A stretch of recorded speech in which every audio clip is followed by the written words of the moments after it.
چې کله ورور قتل وکړي د هغه په بدل کې 2 دانې خویندې ورکړي یا یو خور ورکړي، کله کله خویندې ډېرې وړې هم وي. اسلام د ده په باره کې څه وایي؟ بسم الله الرحمن الرحیم. له هر څه نه وړاندې دا باید په یاد ولرو چې وینه په وینه باندې نه پاکیږي او نه هم وینه څوک په وینه باندې مینځي. کله چې یو څوک ظلم کوي د دې علاج دا نه ده چې مونږ هم ظلم وکړو، له هغه نه هم زیات ظلم وکړو. یو نفر راجیګ شو او قتل یې وکړه، ته راجیګ شوې د هغه په مقابل کې د خپله لور او یا د هغه خور په بدو کې ورکړه. دا له هغه نه کم ظلم نه ده، دا هم د همغه په څیر باندې غټ ظلم ده. که چېرته څوک دا فکر وکړي چې ما ښه کار کړی ده، په حقیقت کې تا له هغه نه هم بدتر کار کړی ده. نو دا قاتل راجیګ شو، ظلم او زیاتی وکړه او دوی راجګیږي له هغه نه هم نور غټ ظلم او زیاتی کوي، ځکه په حقیقت کې هغه خو سړی ووژه، وتښتېده. دی راجګیږي د یو ژوندي انسان ټول عمر بربادوي. صحیح شوه؟ او دا په حقیقت کې دا ګوره ډیره مهمه خبره ده. که څوک دا فکر کوي چې مونږ که چېرته یوه بیچارګۍ جلۍ په بدو کې ورکړو نو مونږ دا مشکل حلوو، تاسو په هیڅ ډول باندې هم دا مشکل نه حلوئ، بلکې دا مشکل نور هم غټوئ. ولې؟ ځکه چې ته قاتل ته څه پیغام ورکوې؟ کله چې ته یوه جلۍ بیچارګۍ د هغه د جرم په نتیجه کې راولي او پردي کور کې اچوې، ته قاتل ته څه پیغام ورکوې؟ هغه سړی چې دا سړی وژلی ده یا یې ښځه وژلی ده، ته هغه ته څه پیغام څه ورکوې؟ پیغام دا ورکوې چې ستا د جرم سزا بل څوک ورکوي. صحیح شوه؟ ته بېغمه ګرځه، تاسې جرم کړی که هر څه کوې، سبا بله مو وژنه، هر څه کوه، بېغمه جرمونه کوه که نرې.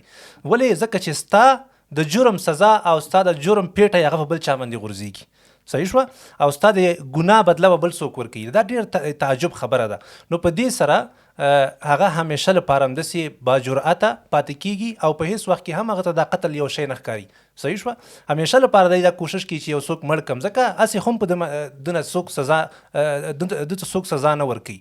نو د دې په خاطر باندې دا باید مکمل له اول نه په ابتدا کې له ذهن نه وباسو چې په دې بدو ورکولو کې څوک چې ښځه په بدو کې ورکوي نو دا په حقیقت کې په خپله باندې د یو انسان سره ظلم او زیاتی کوي او په هیڅ وخت کې هم دا څوک وینه په وینه باندې نه وینځي.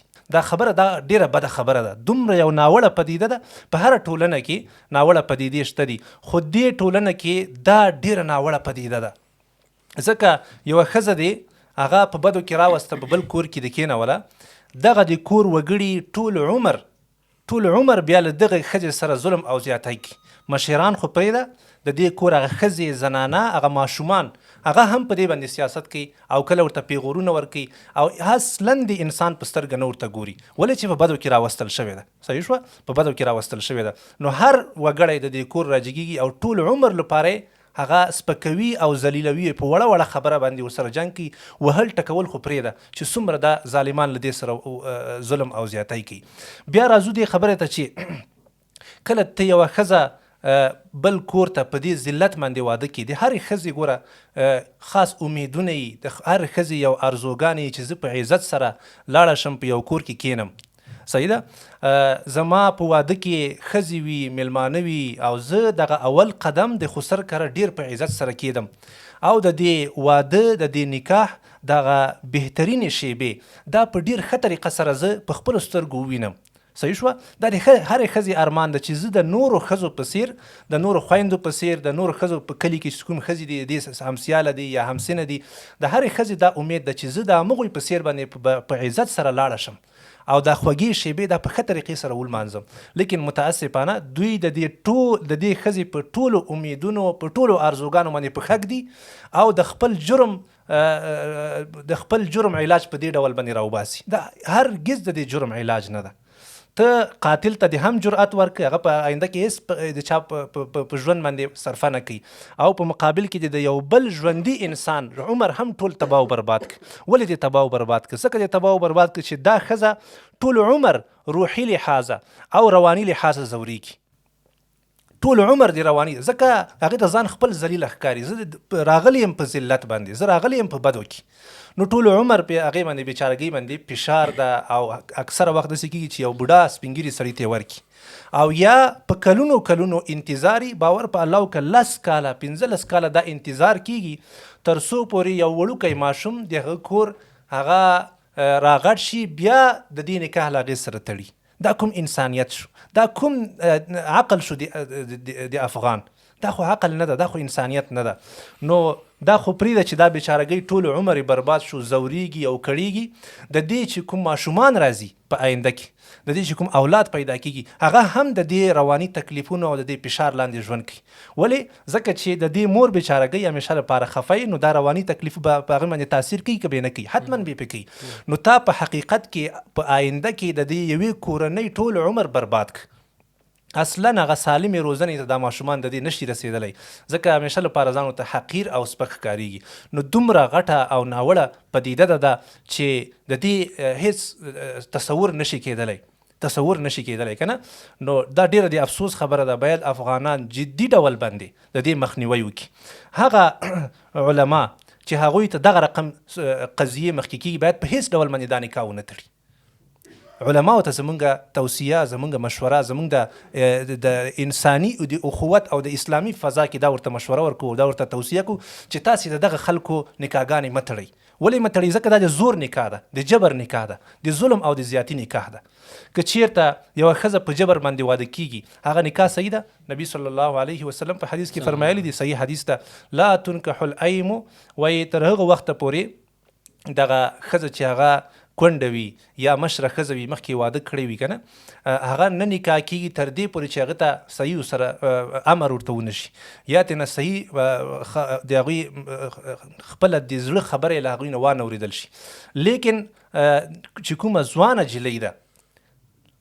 ځوانه جینۍ ده تر هغه وخته پورې حتی تستأذن، داسې الفاظ راغلي په حدیثو کې، تر څو پورې چې د هغې نه تا اجازه نه یې غوښتي، تر هغه وخته پورې دا چاته په نکاح کولی نشي، او نه هم دا باید په نکاح شي. دا قضیه په شریعت کې مطرح ده. الحمدلله دواړو خواو ته کتل کېږي، رضامندي ته مشوره کېږي. که هغه نر وي که ښځه وي، باید مشوره ورسره وشي، له هغه نه وروسته په نکاح باندې ورکړل شي. صحیح شوه؟ نو په د زور نکاح دا په شریعت کې نشته.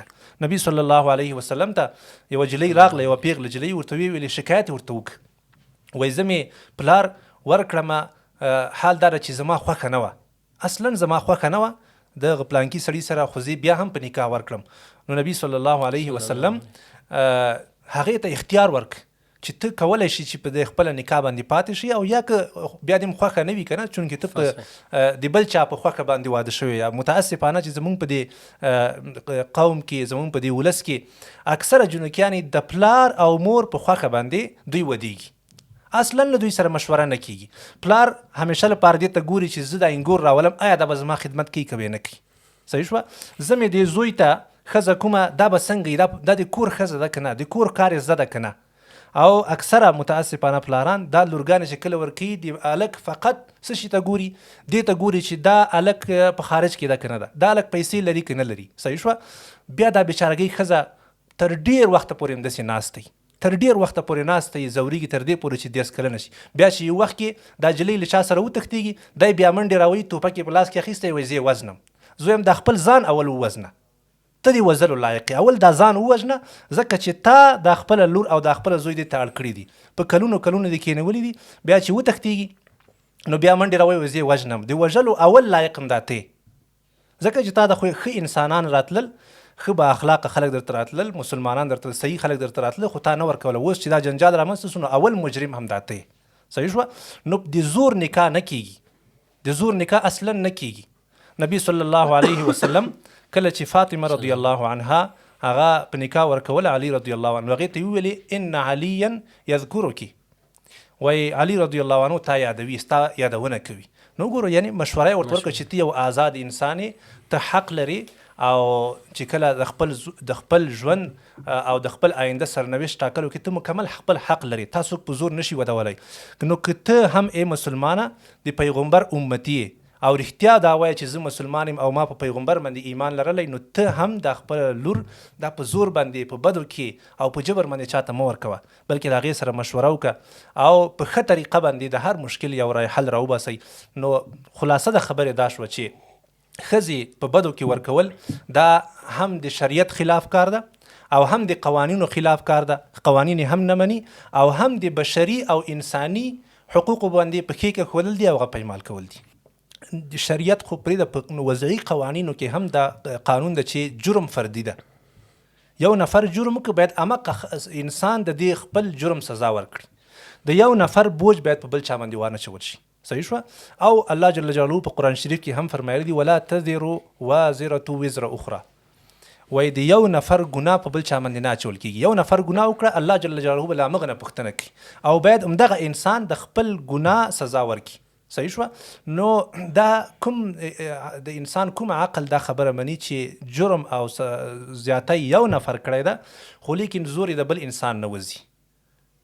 دا اخلاقا او انسانا او شرعا له هر لحاظه په هر قانون کې او په هر عرف کې دا یو ناوړه پدیده ده. باید په جدي ډول باندې هر هغه ځوانان چې هلته اوسېږي د ځوانانو نه الحمدلله زموږ توقع شته ده، دوی باید دغه رقم پیښو په جدي ډول باندې مخنیوی وکړي. په هر ځای کې چې دا کېږي باید په جدي ډول باندې ودرېږي چې دا کار موږ نه پرېږدو. د کلي مشران او سپین باید دا رقم د یو انسان د ژوندي انسان ژوند د بل چا په خاطر باندې تباه او برباد نه کړي. د الله نه دې ویریږي او داسې فیصله دې په هیڅ وخت کې هم نه کوي.